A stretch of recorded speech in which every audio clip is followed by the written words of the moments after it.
അവസാനിച്ചു കഴിഞ്ഞു. എന്തിനാ പാറു നീ എന്നോട് ഇങ്ങനെയൊക്കെ പെരുമാറുന്നത്? ഞാൻ എന്ത് തെറ്റാ നിന്നോട് ചെയ്ത്? എന്റെ അമ്മ നമ്മുടെ കല്യാണം പെട്ടെന്ന് നടത്താൻ ആഗ്രഹിച്ചത് ഇത്ര വലിയ തെറ്റാണോ?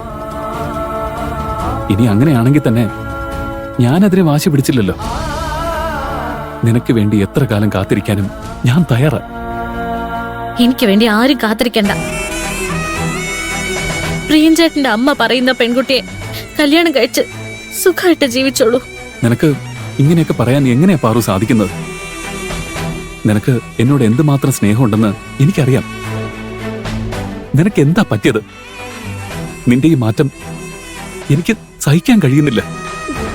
എനിക്കൊന്നും പറയാനില്ല. പാറു പാറു പാറു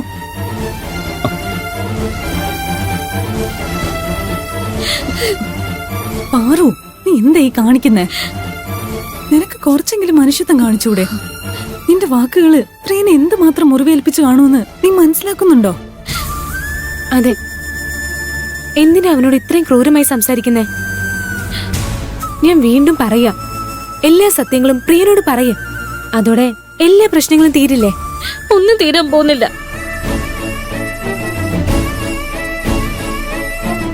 എനിക്ക് സംഭവിച്ചത് എന്താണെന്ന് അറിഞ്ഞ പ്രിയൻചേട്ടൻ ഇപ്പോ വേദനിച്ചതിനേക്കാളും 100 ഇരട്ടി വേദനിക്കും.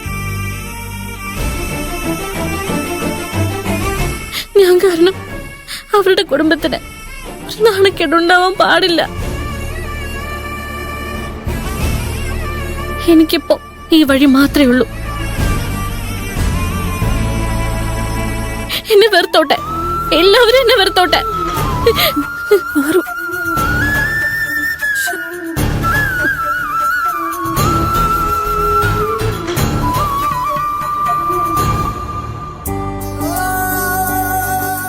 ഇതാ മുറി.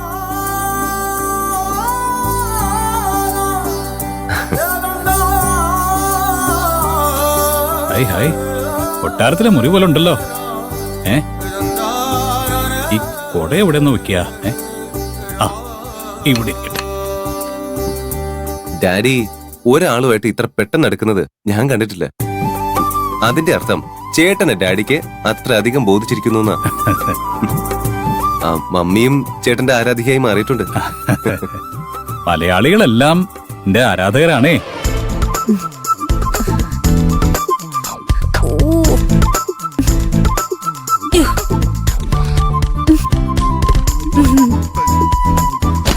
ഏയ് മുക്ത, സൂക്ഷിച്ച്. ഇതിന് പൊട്ടുന്ന എന്തെങ്കിലും ഉണ്ടായിരുന്നെങ്കിലോ? Don't you have any sense?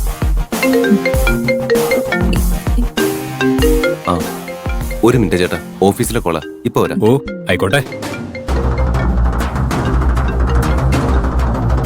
Hello. ആളെ ചാക്കിലാക്കാൻ ഇയാള് വലിയ മിടുക്കനാണെന്ന് എനിക്ക് മനസ്സിലായി. അങ്കിളിനെ ആന്റിയെ സോപ്പിട്ട് വീഴ്ത്താൻ നിനക്ക് കഴിഞ്ഞു കാണും. പക്ഷേ ഈ നമ്പറൊന്നും എന്റെ മുന്നേ ചെലവാവില്ല. ഓ, ഇതിലൊക്കെ എന്ത് മിടുക്കിരിക്കുന്നു. എന്റെ കളികളൊക്കെ മേഡം കാണാനിരിക്കണതല്ലേ ഉള്ളൂ.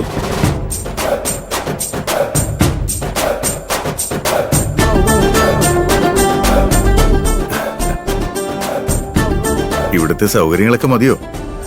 അല്ല, നിനക്ക് എന്തെങ്കിലും ബുദ്ധിമുട്ടുണ്ടോ? അയ്യോ, ഇതൊക്കെ തന്നെ ധാരാളാണ് സർ.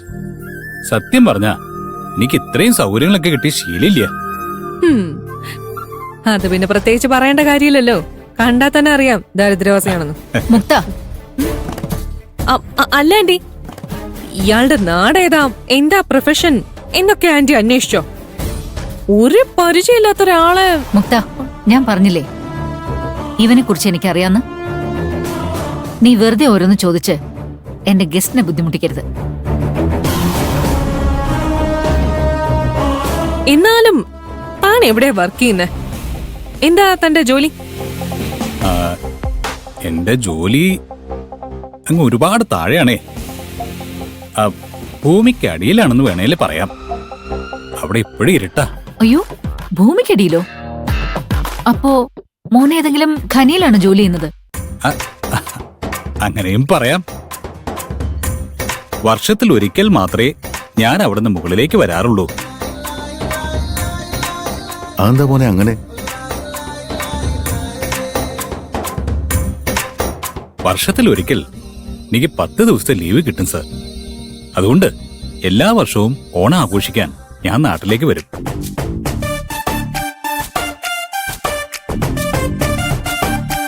അത്തത്തിന് വന്ന് തിരുവോണം കഴിഞ്ഞ് തിരിച്ചു പോണതാണ് എന്റെ പതിവ്. എല്ലാ കൊല്ലം ഓണത്തിന് 10 ദിവസം വരാൻ ഇയാളെന്താ മാവേലിയാണോ? പോട്ടെ മോനെ. അല്ല, നീ എന്തിനാ ഇത്രയും കഷ്ടപ്പെട്ട് ആ ഇരുട്ടിൽ കിടക്കുന്നത്?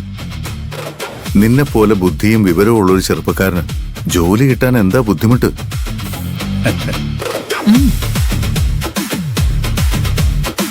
ആ, നീ ആ ഖനിയിലെ പണി നിർത്തിക്കോ.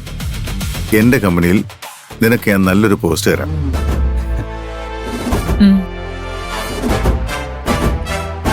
അതെ മോനെ, വെളിച്ചം കാണാതെ നീ എന്തിനാ അവിടെ കിടന്ന് കഷ്ടപ്പെടുന്നേ?